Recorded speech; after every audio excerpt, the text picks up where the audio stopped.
So ayun na nga, hayop talaga mga ka-Genius Loves. Nag-away kami ni Dads. Ngayon lang. Alam mo bakit? Kasi, alala ko kasi nung elementary ako mga ka-Genius Loves. Aba, kapag ka daw, pag lumabas daw na bilog dito, ibig sabihin, yun daw yung magiging bilang ng asawa mo. Tapos yung dito naman yung bilang naman ng anak mo. Aba, sabi ko, patingin nga na sa'yo di. Pinakita ko sa kanya. Tinignan ko yung left arms niya, tapos yung left hand, yung right hand niya, tinignan ko din. Sabi ko, baka nga yung dalawa na yan, magdadalawa pa tayong anak. Kanya. Tapos sabi ko, okay lang yan. Sabi ko, excited din ako sa isa, kasi isa pa lang yung anak ko, Timo. Tapos yung isa kamay niya nakita ko. Makuta, dalawa din.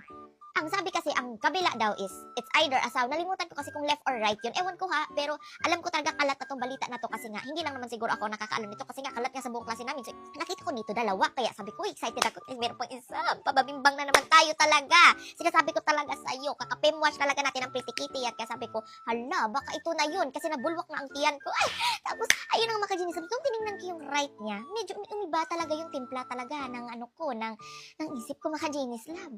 Isang bukol na 3.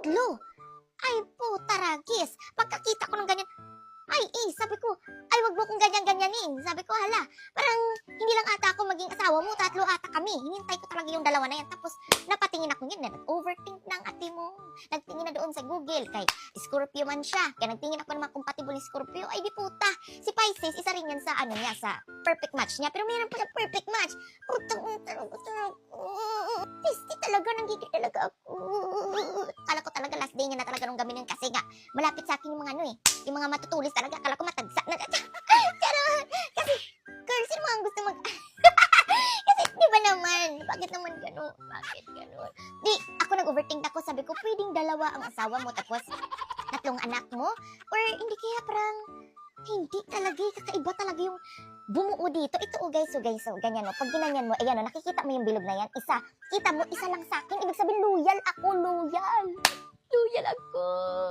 Nalukot ko na labit, Jobs. Tapos guys, pakita ko sa inyo yung kabila ko ha. Ayan, nakita nyo ba guys? Dalawa. Ayan isa dito. Ibig sabihin, totoo naman 2 anak ko. Si Dance, ang kinabahan ako.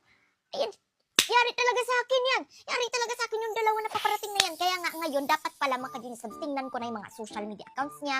Sundan ko na talaga siya mga ka-Genius Loves. Or any advice ba, comment kayo dyan sa baba. Anong pwede kong gawin? Kasi guys, kinakabahan na ako kasi parang pantay-pantay kami. Hindi kaya pantay-pantay yung kagandahan namon. Or ano, hindi pwede yun. Anyway guys, pakita ko sa inyo guys. Lalo tayo magpaganda ngayon. Kaya naglabas ako ngayon ng serum guys. Tingnan mo oh.